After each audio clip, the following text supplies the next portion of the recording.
Greetings, upstanders. Dr. O here, and I was watching Deadline White House the other day with Nicole Wallace, and she had David French, New York Times writer, on, and he said something that he didn't go deep on, but when he said it, it just made so much sense. He said that Trump is not tough on crime; he's tough on his enemies.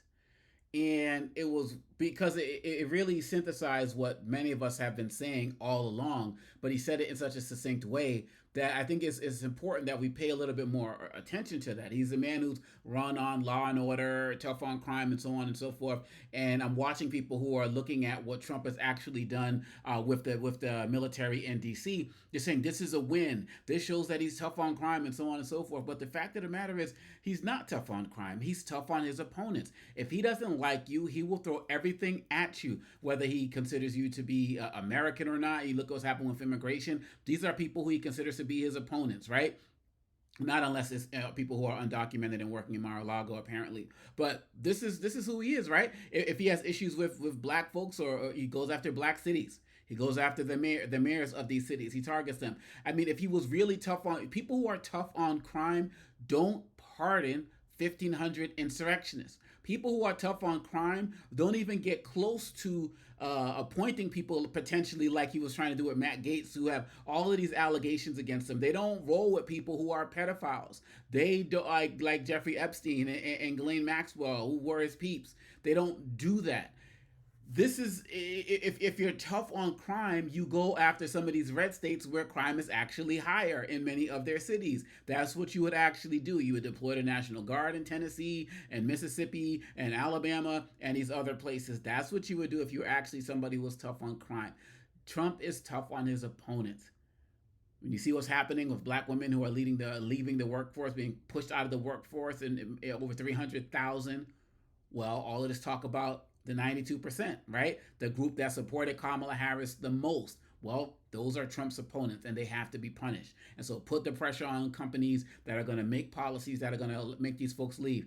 When you look at some of these cuts that are happening within the government, Department of Education, and many other places, I've heard credible sources that say in many of these firings, they're making sure that they're keeping white men while getting rid of other folks. This is what he does. Like if you run down any group, if you run down any group, he does not have the same part. Look, there are white undocumented immigrants in this country. Nothing's happening to them en masse. Not going after them. So this isn't tough on undocumented immigrants. And the fact of the matter is, many of the people that he's attacking are here legally. Asylum seekers. You look at some of the people who were sent to CCOT as well, but they're brown. That made them the enemy. That made him his opponent. Throw the full force of the book at them.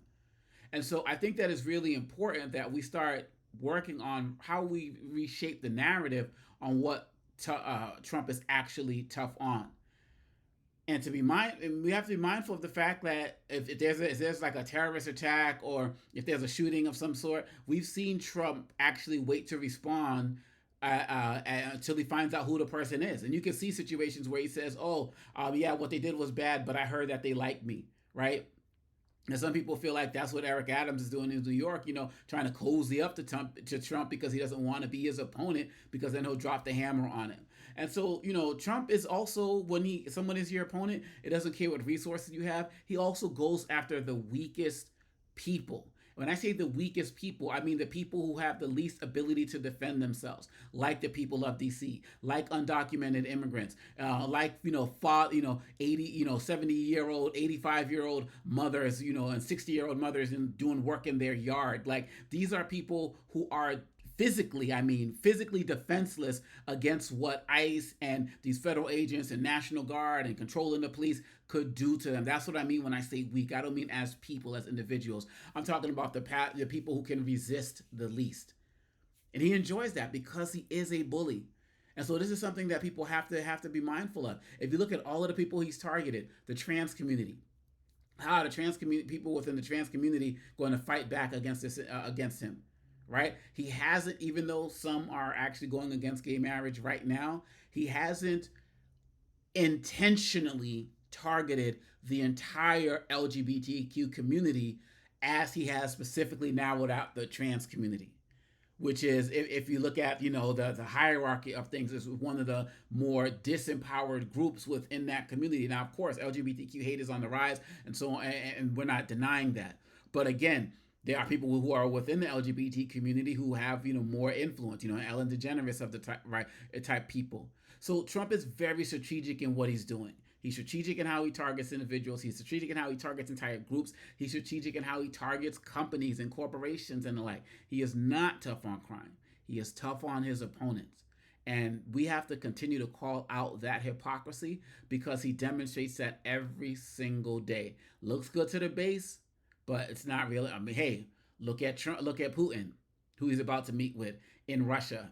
Oh, I'm sorry, Alaska. Why did I say Russia? Because Trump has kept calling Alaska Russia. Now Russia used to own, Alaska and everything, but Trump's like, I got to go to Russia to meet Putin. No, you're going to Alaska. The place Sarah Palin said she could see from her, like all of that.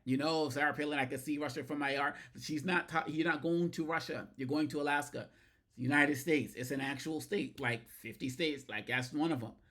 But look at all of the sanctions he put on islands with like freaking penguins and stuff, but no smoke for Putin. Nice words, nice talk. Probably come out of the meeting and you have a George W. Bush. I've looked into his eyes and saw a soul moment, but we have to be mindful of that. And if we're mindful of that, if we can call it out, we can learn to be more strategic in how we actually challenge what he's doing. And it would be nice if some of these people who he's not tough on crime on because they're perceived supporters would speak up and call it out. But hey, this is where we are. This is the lot that we have right now, and we got to make sure that we're doing something. Trump is a cowardly man, and when he's fully confronted, he backs off. That's why that whole taco Trump always chickens out mentality is what came to be. So what do y'all think? Let me know what you think. Hit me up in the comments. Please subscribe. Let's get up to 25,000 subscribers. I definitely appreciate that. Appreciate all y'all support. But as I started off this video, quoting David French, Trump is not tough on crime. He's tough on his opponents, and we're seeing what it looks like in real time. Let me know your thoughts. Peace.